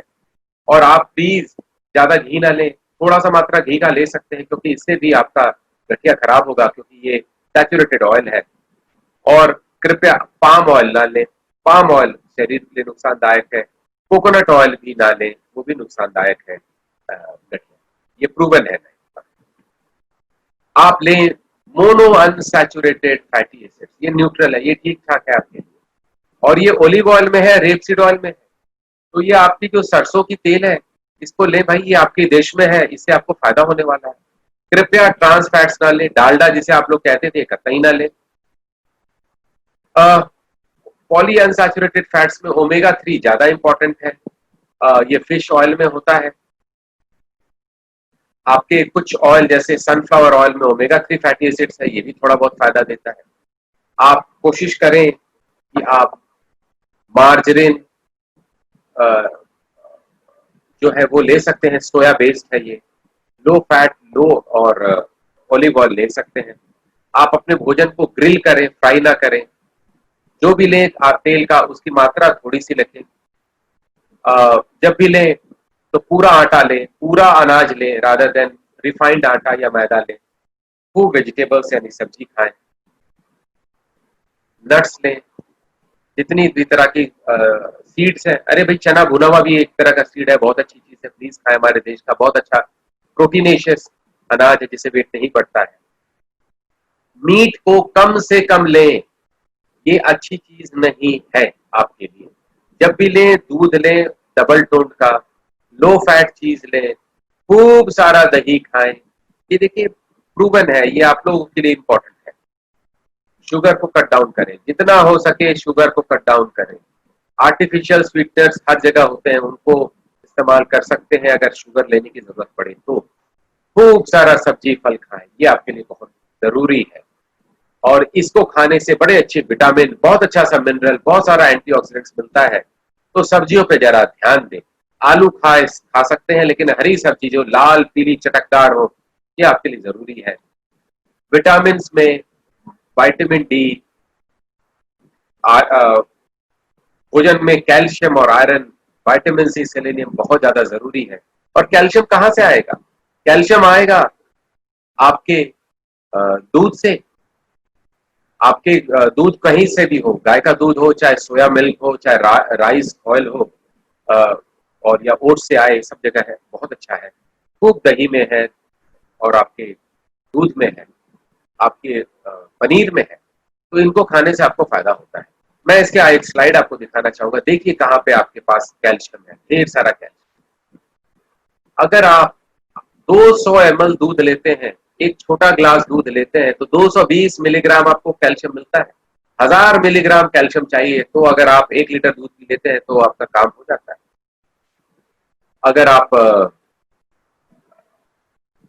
शाकाहारी भोजन में और देखिए, दही लें, 125 ग्राम दही, मतलब आधा पाव दही, तो 250, यानी अगर आपने 250 ग्राम दही ले लिया तो 400 मिलीग्राम तो कैल्शियम ऐसे ही आ गया आपके पास। तो बहुत सारी भोजन ऐसी हैं जिसमें काफी मात्रा में, जैसे कॉटेज चीज पनीर है, 150 मिलीग्राम आपको, 125 मिलीग्राम पनीर से मिल जाता है, तो ये आपके लिए जरूरी है, ये आपके लिए जानना जरूरी है कि कहाँ से आपको कैल्शियम आएगा। और विटामिन डी देखिए याद रखें धूप से आता है, और ये समझना होगा कि कैसे आपको विटामिन डी मिलेगा। जब भी जाए आप अपना हाफ शर्ट्स हाफ स्लीव्स पहने ताकि आपके धूप शरीर पे पड़े, इससे विटामिन डी आता है। आप जून से अगस्त तक 15 मिनट धूप में जरूर जाएं। चमड़े को लाल ना होने दें, क्योंकि अगर चमड़ा लाल हो रहा है तो फिर आपका विटामिन डी फिर नहीं बनेगा। बहुत ज्यादा धूप में, कड़े धूप में ना जाए। और जो हम सांवले लोग हैं, हिंदुस्तान के डार्क स्किन जिसे कहते हैं, इनको ज्यादा धूप की जरूरत है, वो 15 मिनट या 40 मिनट की जरूरत पड़ती है। और ऐसे में आपसे आग्रह है कि आप सुबह की जो ठंडी धूप है उसको लें, क्योंकि फिर दिन की हमारे देश की धूप तुरंत जलाने लगेगी, इससे विटामिन डी मिलता है। और दूसरा, विटामिन डी अगर वैसे ना मिले तो आपके दूध में होता है, फिश में होता है, तो और उससे भी कम आपकी अगर जो जरूरत है नहीं पूरी होती है, तो आपको विटामिन डी का सप्लीमेंट लेना चाहिए। आयरन आपके कई जगह से मिलता है, जो आपके लिए जरूरी है, क्योंकि हीमोग्लोबिन कम हो जाता है गठिया के पेशेंट में। कई बार आयरन आपकी आंतों से एब्जॉर्ब भी नहीं होता है। आपकी दालों में खूब आयरन है। आपकी हरी काली जो हरी डार्क ग्रीन वेजिटेबल्स है, यानी खूब तेज हरी, जैसे आपका पालक, इसमें बहुत अच्छा आयरन है। आपके फिश में है, रेड मीट में है, लेकिन आपके दूध और दही में नहीं है। तो ये समझना होगा कि आपको आयरन कहाँ से लेना चाहिए। हम सबको पता है कि आयरन की बहुत सारे सोर्सेज हैं। अब आ जाए ओमेगा 3 फैटी एसिड्स, जिसको कई बार मैंने बताया। रेप सीड ऑयल हमारे देश में, फ्लैक्स सीड ऑयल, वॉलनट्स यानी अखरोट, फ्लैक्स सीड, अलसी का तेल और सरसों के तेल से आपको ओमेगा 3 फैटी एसिड्स मिलेगा। फिश के खाने से आपको ओमेगा 3 फैटी एसिड मिलेगा। और ओमेगा 6 फैटी एसिड आपको सूरजमुखी के तेल से मिलेगा, या कॉर्न ऑयल यानी आपके मकई के तेल से मिलेगा। तो ये है ओमेगा 3 फैटी एसिड कहाँ से हमको मिल सकता है। ये मांसाहारी तरीका है, ये शाकाहारी तरीका है, जिसमें olive oil, flax seed, soya milk, सोया ऑयल यानी सोयाबीन का तेल, वालनट, रेपसीड ऑयल, ये सारा चीज आपको ओमेगा 3 फैटी एसिड देता है। इसको जरूर लें। कुछ लोग को ओमेगा 3 फैटी एसिड लेने से दिक्कत होती है, जब भी हम उनको सप्लीमेंट देते हैं तो डॉक्टर साहब बड़ा दिक्कत हो रहा है, हमें पचता नहीं है। लेकिन कुछ समय दें, छोटी मात्रा से स्टार्ट करें। अगर वो आप कैप्सूल के रूप में ले रहे हैं तो पचाने में दिक्कत। आपको क्या कुछ भोजन नहीं करना चाहिए? Some people feel certain foods are bad for arthritis, जैसे वो खुद मान के चल रहे हैं ऑरेंजेस, लेमन्स और ग्रेप फ्रूट इनके लिए खराब है। कुछ लोग ये भी मान के चलते हैं पोटैटो यानी आलू, टोमेटो, शिमला मिर्च, हरी मिर्च और आपका बैगन खराब है, जिसको अंग्रेजी में ऑबोगीन्स कहते हैं, एग प्लांट कहते हैं। ऐसा नहीं है, ऐसा कतई नहीं है, सब कुछ खाएं। ऐसा साइंटिफिक कोई एविडेंस नहीं है कि कोई भोजन आपको स्पेसिफिक एलर्जी देता है या प्रॉब्लम देता है। क्या फास्टिंग करने से फायदा होता है? शॉर्ट टर्म का फायदा होता है, लॉन्ग टर्म का नहीं होता है। छोटी छोटी समय का फास्टिंग करें और इससे फायदा होता है। वेजिटेरियन डाइट से फायदा होता है, जिसको मैं फिर से समराइज कर रहा हूँ। दूध पीने से फायदा होता है। Which foods and supplements are unlikely to help?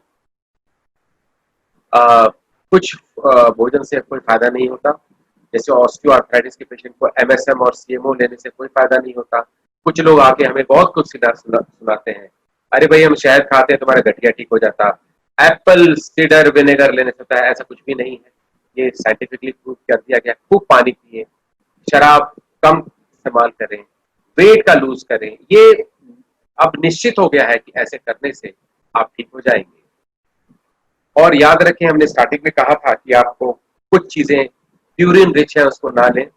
Purine rich कौन सी चीज है? मीट, और वो भी मीट में किडनी, लिवर, बड़ा बेकार चीज है, वो आपकी यूरिक एसिड को बढ़ा देता है। और कुछ आपकी जो फिशेज है वो यानी मछली आपको बढ़ाती है। कुछ शराब का प्रकार आपकी या शराब का हर प्रकार आपके यूरिक एसिड को बढ़ाता है, प्यूरिन को बढ़ाता है। और ये याद रखें, विटामिन सी आपकी गाउट के अटैक को कम करता है। इसलिए प्लीज आप गाउट को ले, ये विटामिन सी लें। आप कोशिश करें आप खूब सारा दूध पिए। आप कोशिश करें कि स्किम्ड मिल्क हो, उससे आपको गाउट होने के चांसेस कम होते हैं। आप कृपया जूस ना लें, पूरा का पूरा फल लें। जूस लेने से शुगर बढ़ता है और यूरिक एसिड बढ़ जाती है। आप खट्टी चीजें ले सकते हैं, एसिडिक फ्रूट्स ले सकते हैं। इसको लेने से आपका गाउट कम हो जाता है। तो मोटा मोटी आपको 3-4 चीजें मैं बताना चाहूंगा। लास्ट लाइन जरा इंपॉर्टेंट है। बैलेंस डाइट जिसमें खूब फाइबर हो, कार्बोहाइड्रेट कॉम्प्लेक्स हो, फ्री कार्बोहाइड्रेट ना हो, शुगर ना हो। आंतों की सुरक्षा करने के लिए हर कुछ ताजा घर का भोजन करें। बाहर के भोजन में इन्फेक्शंस होते हैं, इंटेस्टिनल फ्लोरा चेंज होता रहता है। तली चीजें ना लें, इंटेस्टिनल फ्लोरा उससे भी चेंज होता है। दवा खाने से इंटेस्टिनल फ्लोरा बेहतर हो जाता है और आपको फायदा आता है। आपकी आंतों की सुरक्षा करने में आपकी भोजन का बहुत बड़ा योगदान है। कृपया भोजन के बताए हुए प्रकार को लें जिससे आपकी आंतें शांत हो। आप किसी भी एक प्रकार का भोजन लेके ठीक नहीं हो सकते हैं, आपको समुचित भोजन लेना पड़ेगा। आप केवल एक तरह का भोजन, मैं केवल मेडिटेरेनियन डाइट लूंगा इसी से ठीक हो जाऊंगा, ऐसा नहीं है। भोजन एक बहुत अच्छा इंटरवेंशन है जिससे आपको फायदा आता है, लेकिन वो इंश्योर नहीं करता है कि आपका गठिया केवल भोजन से कंट्रोल हो जाएगा। 50 मिनट तक बात करने के बाद मैं आपके पेशेंस का दाद देता हूं। अगर आप सोए नहीं हैं तो मैं आपसे चाहूंगा कि आप प्रखर होके सवाल पूछें, इससे हम सबका फायदा होता है। बहुत बहुत धन्यवाद पांडे सर, आपने बहुत ही सरल तरीके से इस जटिल टॉपिक को हमें समझाया। खासकर क्या खाना चाहिए क्या नहीं खाना चाहिए ये पेशेंट्स के मन में लगा रहता है, लेकिन आपने बहुत ही अच्छी तरह से हमको समझाया, इसके लिए बहुत बहुत शुक्रिया। पेशेंट से जो भी श्रोता है हमसे जुड़े हुए हैं, मैं आग्रह करूंगा कि आप अपना क्वेश्चन पूछ सकते हैं सर से। नीचे Q&A बॉक्स है, वहां आप अपना क्वेश्चन डाल सकते हैं। सवाल है लोकेश नारायण जी का, इज हाँ। Yoga yoga better to live at this COVID? देखिए इसका दो आंसर है। एक, योग कुछ दिनों के लिए नहीं होनी चाहिए। कई लोग आके हमेशा कहते हैं जी हम तो योगा कर रहे हैं। योग तो जिंदगी जीने का तरीका है, ये तो पूरी जिंदगी भर करना चाहिए, इसमें कोई डाउट ही नहीं है कि ये हर समय में उपयोगी रहेगा, चाहे वो कोविड रहे या ना रहे। अगर आपने जिंदगी में इसको जोड़ दिया है, अपनी जिंदगी योग बना लिया है, योग को जोग भी कह सकते हैं, ये जोग है शरीर और मन का। और मैंने कहा था स्ट्रेस, तो ये तो गठिया और बहुत सारे रोग को ऐसे ही कम कर देगी और आपका शरीर भी बेहतर रहेगा। प्लीज योग करें, इसमें कोई डाउट नहीं है, योग करने से आप बेहतर जिंदगी जी पाएंगे। What is the best exercise in Covid? देखिए एक्सरसाइज आप बाहर जाके नहीं करना चाहते हैं, मैं समझ सकता हूं, मैं भी मानता हूं कि बाहर करने का सही समय नहीं आया है। अगर आप बाहर जाते हैं तो सोच लीजिए कि आप ऐसी जगह पे जाएं जहां भीड़ भाड़ ना हो। अगर आज अनलॉकडाउन है और आप एक्सरसाइज करना चाहते हैं और चाहते हैं कि मैं बोर हो गया हूं एक ही जगह बैठे, मुझे जिम नहीं जाना, वहां तो मुझे टेंशन है, वहां पे इन्फेक्शन हो सकता है, साइकिल उठाएं, साइकिल पे चले जाएं, मास्क पहन के, ऐसी मास्क जिससे आप रीब्रीथ कर सकते हैं। आप जॉगिंग और रनिंग के लिए जा सकते हैं, ऐसे समय पे जाएं, 4:30 बजे सुबह उठ के जाएं, कोई नहीं दौड़ता हुआ नजर आएगा, आप दौड़ के आ जाए 5:30 बजे तक, आप ठीक रहते हैं। हर तरह का एक्सरसाइज फायदा देता है। ये कहना कि योग ही योग केवल एक्सरसाइज नहीं, ये भी हमें समझना होगा, योग एक प्रकार का एक्सरसाइज फॉर्म है, लेकिन तो बहुत सारी और चीजें हैं उसमें। एक सोच की भी प्रक्रिया है, तो योग केवल एक्सरसाइज नहीं है। योग को अगर एक्सरसाइज का फॉर्म माने तो गलत है, एक्सरसाइज उसका एक पार्ट, बहुत छोटा सा। आप एरोबिक एक्सरसाइज करें, वेट उठाने वाला एक्सरसाइजेस हार्ट के ऊपर लोड बढ़ाता है। आप एरोबिक एक्सरसाइज करें जिससे आपकी खून की जो प्रवाह है वो बेहतर हो सके। एरोबिक एक्सरसाइजेस बेहतर है जिसमें आपके पसीने आए और आपका दिल का धड़कन बढ़े। ये करने से आपकी हृदय बेहतर होती है। सभी एक्सरसाइज को आप मिक्स एंड मैच कर सकते हैं, फ्री रखिए। आज योग 2 दिन 3 दिन योग किया और योग में स्ट्रेचिंग अच्छे ढंग से कर ली, बॉडी फ्री है। अगले 2 दिन हम दौड़ने जा रहे हैं, अगले 2 दिन हम भयंकर एरोबिक कर रहे हैं, 7 दिन में 5 या 6 दिन में एक्सरसाइज करते हैं, 40 मिनट से 45 मिनट, आपका जिंदगी बेहतर है।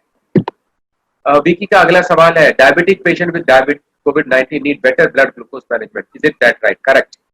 डायबिटीज पेशेंट को केवल कोविड में ही खाली खतरे नहीं है, जिंदगी भर का खतरा है। आपको जिंदगी भर अपना शुगर नॉर्मल रखना है। ये इन केन प्रकार है ना, आप कभी भी नहीं सोच सकते हैं कि केवल कोविड आपको इन्फेक्शन है।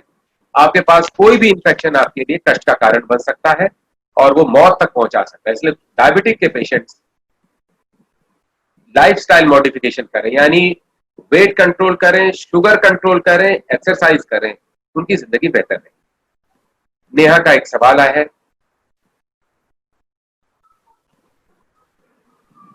अगर मैं प्रेग्नेंट हो जाती हूं तो क्या मेरी दवा बंद हो जानी चाहिए? नहीं, अगर प्रेगनेंसी है तो आपकी दवा बदल देनी चाहिए, क्योंकि ऐसी दवा देनी चाहिए जो कि प्रेगनेंसी में सेफ हो, और प्रेगनेंसी में गठिया बढ़ सकता है, उसको कंट्रोल करने के लिए जरूरी है।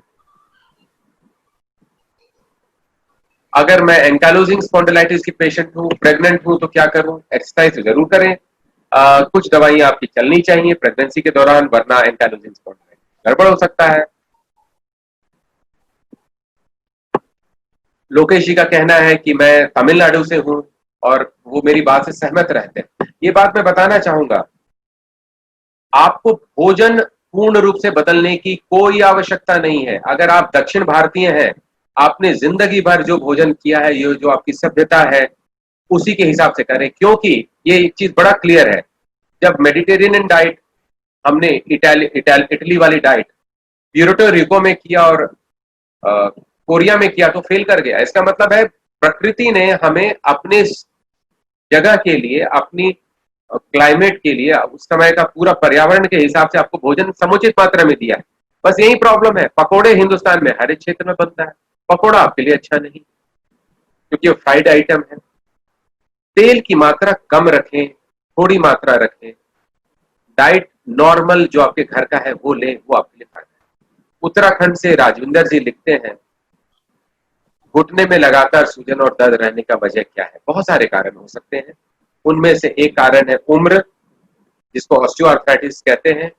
उसके साथ गाउट भी जुड़ सकता है, उसके साथ रूमेटॉइड भी जुड़ सकता है, जो कि घुटने में सूजन बनाता है। ऐसे में हम क्या आहार लें? ऐसा कोई भी आहार जो आपकी वजन को कम करता हो, जरूरी है। मैंने एक चीज को हाईलाइट किया था, जिसको समझना है, जिसको मैं कई बार हाईलाइट करता हूं। कुरकुमिन यानी हल्दी का वो तत्व जो गठिया को कमजोर करता है, ये जरूर ले अपनी भोजन में। ये natural antibiotic, astringent, anti arthritic तत्व है। मात्रा थोड़ी सी रखें, हर भोजन में इस्तेमाल करें, फायदेमंद है। घुटनों में दर्द हो तो गर्म पानी का सेक बहुत अच्छा फायदा देता है। घुटने के ऊपर नी कैप पहनने से फायदा होता है, और घुटने का एक्सरसाइज करने से फायदा होता है। इस पे वजन नहीं देना चाहिए, आलती पालती नहीं मोर नहीं बनानी चाहिए। उकड़ू होके इंडियन टॉयलेट में बैठने की प्रथा घुटने को खराब करती है। सीढ़ी बहुत ज्यादा चढ़ना उतरना खराब करता है घुटने को। घुटने को खराब करता है हमारा वो चप्पल जो बहुत कड़ा हो।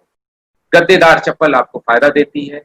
1 केजी यानी 1 किलोग्राम वजन कम करने से 5 किलोग्राम घुटने का प्रेशर कम होता है। तो कोशिश करें अपना वजन कम करने का। कई बार पेशेंट को हिंदी में समझाता हूं, अगर आप मोटे हैं और 10 केजी वेट घटाते हैं तो 50 केजी, 1.25 मन हिंदी भाषा में आपका घुटने का प्रेशर कम होता है। तो ऐसे में वेट कंट्रोल करना बहुत। वेंकट लिखते हैं कि हमारे पिताजी को 23 साल से बहुत ही बुरा गठिया हुआ है, और जिसकी वजह से उनकी सारी जॉइंट्स खराब हो गई है, ऑपरेशन के दौरान से गुजरना पड़ा है। क्या ऐसे पेशेंट्स को रिटक्सीमैब और जैक इनहिबिटर फायदे देता है? यस, देता है। हमें ये देखना पड़ता है कि किनको दिया जाए। हम रिटक्सीमैब उन लोगों को देते हैं जिनका रूमेटॉइड फैक्टर और एंटीसीसीपी पॉजिटिव होता है, उनको देते हैं, और जिनका गठिया एक्टिव रहता है। जैक इनहिबिटर्स के लिए आपको कोई पॉजिटिव या नेगेटिव फैक्टर की जरूरत नहीं होती है, आप इसको दें। याद रखिएगा, पूर्ण इलाज नाम का कोई इलाज नहीं। 100 लोगों को अगर रिटक्सीमैब दिया जाए तो 70 में कामयाब रहता है, 30 में कामयाब नहीं रहता। और यही चीज जैक इनहिबिटर्स पे भी लागू होता है। 100 लोग को दिया जाए तो 70 पे कामयाबी मिलती है, 30 में नहीं मिलती है।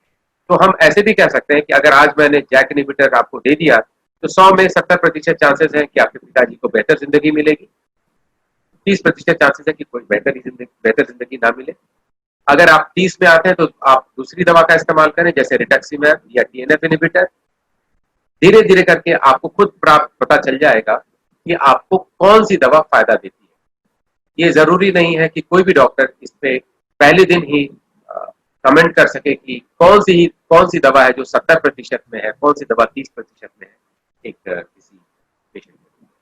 एक एनोनिमस अटेंडेंट है, हम अपने बच्चे को कैसे प्रिवेंट करें, बड़ा अच्छा सवाल है। एक माँ अपनी पेशेंट, अपने घर के सारे बच्चे के प्रति सोचती कि कहीं ये रोग मेरे बच्चे को तो नहीं चला जाएगा। आनुवांशिक सिर्फ 5% है मैडम, 95 नहीं है। तो प्लीज 95 5 से ज्यादा महत्व रखता है, तो आप 95% आश्वस्त रहें, आपके बच्चों को नहीं जाएगा। अब आ जाइए कि हमें क्या करना चाहिए। बच्चे को मोटा ना होने दें, बच्चे छोटे हैं, खूब खेलने में उनको योगदान दें, खूब खेलने दीजिए, ये एक तरह का प्रोटेक्टिव तौर तरीका है। उनको रिफाइंड भोजन ना दें, उनकी पेस्ट्री, केक, लेज, कुरकुरे इनकी जिंदगी से आज से बंद कर दें, घर का भोजन कराएं। अगर बच्चे पास्ता और पिज्जा मांगते हैं तो घर में बनाएं, ना कि बाजार से लेकर आए, क्योंकि आपको पता है कि आप उसके अंदर क्या डाल रहे हैं। ये बहुत ही जरूरी है। उनको मोटे ना होने दें, उनको सब्जियों की आदत डालें, खूब सब्जी खाने पे मजबूर कर दें कि उनकी आदत बन जाए, उनकी रुचि बन जाए, और कल वो इधर उधर का खाना ना खाएं।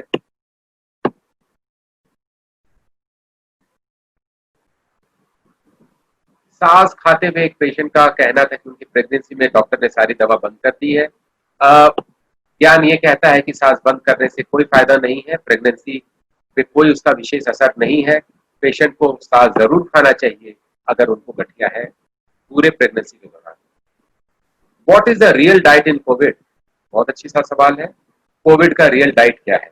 कोविड का रियल डाइट है वेट कंट्रोल। अगर आप देखें किसी भी उम्र में, सबसे बड़ा कंट्रीब्यूटर है मोर्टालिटी का कोविड में, वो है weight. Diabetes, hypertension, kidney disease, इसके ऊपर सभी लोगों ने बातें की और सभी लोगों को पता चल गया कि ये है मुख्य, और उम्र मुख्य कारण है मौत का। नहीं मैम, मुख्य कारण है ओबीज। जितने लोग ओबीज थे, जिनकी बीएमआई 30-31 के ऊपर थी, उनमें मौत ज्यादा हुई है। वो किसी भी उम्र के हो, चाहे वो 26 साल का ही क्यों ना हो। दुबले पतले में ये रोग उतना प्रॉब्लम नहीं करता है। तो एक चीज याद रखें, वेट कंट्रोल करते हुए आप रोग को कंट्रोल कर रहे हैं।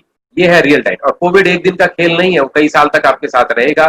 वैक्सीन बन पाएगी या नहीं बन पाएगी, इसकी कोई गारंटी कोई नहीं ले सकता। वो प्रभावशाली होगी कि नहीं हो सकती, अभी सब कुछ एक्सपेरिमेंट पे है। तो पहला निर्णय आपको लेना है, इस कोविड के दौरान आप वजन कैसे कम करें। मैंने एक रिप्रेजेंटेटिव को देखा जो कि 17 केजी वेट लॉस करके आए थे। 4 या 5 महीने के बाद अनलॉकडाउन में आए, 17 केजी वेट घटा के। उन्होंने कहा डॉक्टर साहब हमने खाली बाहर का खाना बंद कर दिया, खाने पे नियंत्रण किया और 17 केजी वेट घट गया। तो इससे बड़ी क्या उपलब्धि हो सकती है। एक पेशेंट से कल मिला, 73 केजी की थी, वो 62 केजी की हो गई। इतना मन प्रसन्न हुआ कि मैं क्या कहूं। मुझे ये लग रहा था कि इसने हम सबके लिए एक कहते चिराग में दिया में आप बत्ती जो लौ जलाते हैं, वैसी वाली बात थी। बहुत स्ट्रेस था, वेट घटाते के साथ गठिया करना। व्हाट इज प्रेफर्ड, वेज और नॉन वेज? हर हालत में वेज खाना heart disease, kidney disease, cancer और गठिया से बचाव करता है। तो अगर आप मेरी मानेंगे तो मैं वेजिटेरियन डाइट के ऊपर अपना पूरा ध्यान लगाऊंगा। ये मुझे हार्ट डिजीज से भी बचाता है, ये मुझे किडनी डिजीज से बचाता है, ये मुझे कैंसर से बचाता है, ये मुझे गठिया से बचाता है। लेकिन वेजिटेरियन डाइट का एक घाटा है, अगर प्रोटीन की मात्रा कम है तो आपको इन्फेक्शन और कमजोरी की शिकायत रहती है। तो इसका एक सिंपल तरीका है, दाल पिए। दाल की मात्रा कटोरी नहीं कटोरे में हो तो आपकी प्रोटीन आ जाती है। दूध और दूध से बनी हुई चीज जैसे पनीर और दही आपको प्रोटीन देती है। तो दाल और पनीर लेके आपकी प्रोटीन की पूर्ति की जा सकती है। तो vegetarian diet non veg diet से बेहतर है। सर, हमें चैट बॉक्स में भी कुछ क्वेश्चंस आए हैं। साजिया सिद्दीकी मैडम बोल रही हैं कि very informative sir session, thank you. Miss Pratibha Raghuvanshi ये आपसे पूछ रही हैं कि sir, my experience is that curd, tomato, cabbage, they all increases rheumatoid arthritis swelling, so please advice me. बहुत अच्छा सवाल है, बहुत अच्छा सवाल है। ये सवाल को हाईलाइट करना होगा। ये है एलर्जिक फिनोटाइप, यानी आपकी गठिया में आपकी भोजन आपके लिए एलर्जी कर रही है। और ये 5% गठिया के पेशेंट्स में होता है। जब वो कहते हैं कि हमको दही, टमाटर, बैगन सूट नहीं करता है, हम उनकी बात एकदम सुनते हैं और मानते हैं कि अगर आपको ये सूट नहीं करता तो ये भोजन ना लें। और ये 5% गठिया वाले पेशेंट की शिकायत है, जो कि जेन्युइन शिकायत है। 95 पे ये एलर्जिक नहीं है, लेकिन 5 पे एलर्जिक है। जिन पे एलर्जिक है, कृपया ये भोजन से दूर रहें। गठिया कंट्रोल करने के बाद, वर्ड अब सुनना है, गठिया कंट्रोल करने के बाद दोबारा यही भोजन को खाने की कोशिश करें और देखिए कि क्या जब गठिया कंट्रोल्ड है तब आप दही खाते हैं तो क्या होता है। अगर गठिया कंट्रोल्ड है और दही खाते हैं और आपको आपकी गठिया वापस फ्लेयर नहीं करती है, तो ये बताता है कि गठिया अनकंट्रोल्ड था, इसलिए आप एलर्जिक थे। अगर गठिया कंट्रोल हो जाता है और आप फिर भी एलर्जिक हैं, तो आप जिंदगी भर के लिए एलर्जिक हैं, चाहे आपका गठिया कंट्रोल रहे या ना रहे। तो फिर से इस बात को दोबारा दोहराऊंगा, कृपया गठिया कंट्रोल करें। अगर आप एलर्जिक हैं तो एलर्जिक भोजन ना करें। गठिया कंट्रोल हो जाए, एलर्जिक भोजन का दोबारा उपयोग करें। अगर उपयोग करते के साथ आपकी एलर्जी बढ़ जाती है, आपको गठिया वापस आता है, तो जिंदगी भर ये भोजन से दूर रहें, आपकी गठिया बढ़ती है। सर, ये एक क्वेश्चन है, मुझे लग रहा है बहुत कॉमन क्वेश्चन है सबके लिए। 50 साल के एक पेशेंट है, ये पूछ रहे हैं कि सर जो तेल हम लगाते हैं हम्म। घुटनों पे, जो केमिस्ट देते हैं या डॉक्टर्स देते हैं, उससे कुछ फायदा होता है या सिर्फ वो स्टार्टिंग के लिए? बहुत इंपॉर्टेंट सवाल है और मैं ये कह सकता हूं कि कमर्शियली आपको तेल खरीदने की जरूरत नहीं है। ये बहुत क्लियर भाषा है। आप तेल लगाते हैं, तेल लगाएं घुटने पे। अगर आप दक्षिण भारतीय हैं तो आप नारियल का तेल लगा सकते हैं, उत्तर भारतीय हैं तो सरसों का तेल लगा सकते हैं। ये मान के चलिए कि तेल लगाते वक्त आपको उसके अंदर काउंटर इरिटेंट डालना पड़ेगा। जैसे कुछ लोग कपूर डाल देते हैं, कुछ लोग लहसुन डाल देते हैं, वो काउंटर इरिटेंट होता है। यानी वो आपकी पेन की जो फाइबर है उसको एक तरह से डिस्ट्रैक्ट कर देता है। तो कपूर वाला तेल आप घर में बना सकते हैं या आप लहसुन वाला तेल बना सकते हैं जो काउंटर इरिटेंट है। कुछ लोग सेंधा नमक डाल के करते हैं, इसको कर सकते हैं। महंगी तेल की आवश्यकता नहीं है। आपके घर में रखा हुआ कोई भी तेल, नॉर्थ में, ईस्ट में सरसों का तेल है, साउथ में नारियल का तेल है, तो प्लीज गर्म करके लगाएं, क्योंकि जो वेट हीट होती है या जो ऑयल की हीट होती है बहुत अंदर तक उसका हीट जाता है। ये फिजिक्स है। इसीलिए केरला का मसाज जो होता है, जो तेल से करते हैं, वो बहुत फायदेमंद होता है क्योंकि इसकी हीटिंग कैपेसिटी अंदर तक जाती है। दूसरा तरीका हीट करने का है जो कि बिना तेल का है, और हमेशा कहता हूं वेट हीट। आप तौलिए को गर्म पानी में डुबो के अगर निचोड़ लेते हैं या उसमें स्टीम दे देते हैं, स्टीम किसी भी प्रकार से, प्रेशर कुकर का स्टीम दे देते हैं या माइक्रोवेव का स्टीम कर देते हैं गीले तौलियों को, उसको भी लपेट लेने से एक तेल का फायदा हो जाता है। मैं तेल से ज्यादा फायदा आपको मिल सकता है। तो तेल का इस्तेमाल करें, अच्छी चीज है। महंगी तेल का इस्तेमाल ना करें, घर में खुद तेल बनाएं, खुद लगाएं, या वेट हीट यानी भाप की सिकाई। सर, सीजनल फ्रूट और vegetable, is it beneficial? Some patient is asking. बड़ा अच्छा आंसर है। इसको मैं एब्सोल्यूट भी कहूंगा और रिलेटिव भी कहूंगा। मैं कहूंगा जिंदगी भर आपको अपने सीजनल फ्रूट्स और फल खाने चाहिए। ये प्रकृति ने आपको रोग से बचने का सबसे बड़ा तरीका दिया था, जिसको हम लोगों ने छोड़ दिया है। सीजनल, वो भी ठंडक का है, वो सीजनल होना चाहिए था। हमारी ग्रोथ की पद्धतियां और जेनेटिकली मॉडिफाइड फूड्स से हमें अवॉइड करना चाहिए। अगर कोई सीजनल है तो उसी को लें, उसी को लें, वो सीजन का है, वो आपको फायदा देगा। अब किन कारणों से सीजनल फ्रूट्स को किया गया है, उसका कारण ये माना जा सकता है कि वो बैलेंस बनाता है, एक साइकिलिंग का फिनोमेना बनाता है।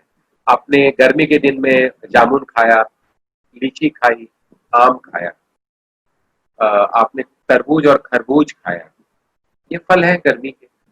गर्मी के बाद ठंडक का फल आएगा, जब आप सेब खाएंगे, उसकी अपनी प्रॉपर्टी।